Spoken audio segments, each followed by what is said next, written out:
But this is what I would do. 729 Big 550 KTRS. Here are the numbers inside the Brexit vote and what it all means here on the Big 550 KTRS. With 100% of the voting areas, 52% of UK voters have cast their ballot to leave the European Union. 17.5 million people are in favor of leaving. 16 million were in favor of remaining. What happens now? Well, now the UK will initiate Article 50 of the UK treaty in order to secede, which gives them 2 years to negotiate an exit. Who will negotiate the exit trade deals?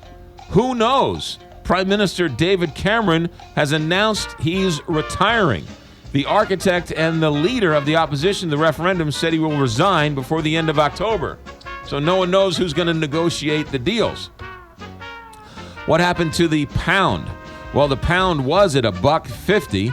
That was the most bullish moment. The pound could buy above 150 American dollars. Once it became clear that the EU was going to leave, that £1 could buy $1.32. It's the lowest it's been since 1985. According to Bloomberg, the EU, the European Union, is the United Kingdom's largest trading partner. 44% of the country's exports go to the European Union. Because of the results of the referendum, now what happens with a new trade deal? How will it look? Many people are saying it is bad news for the United Kingdom's economy if they put up trade barriers with the other European Union countries.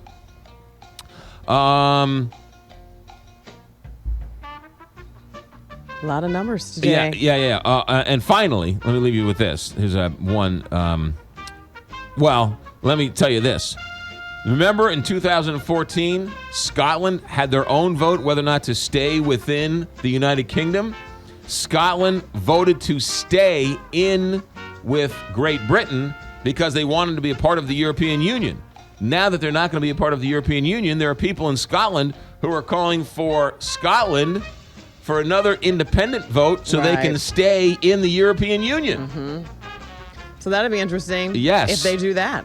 And what about Ireland? The weekly trade between Ireland and the United Kingdom is approximately 1.2 billion euro.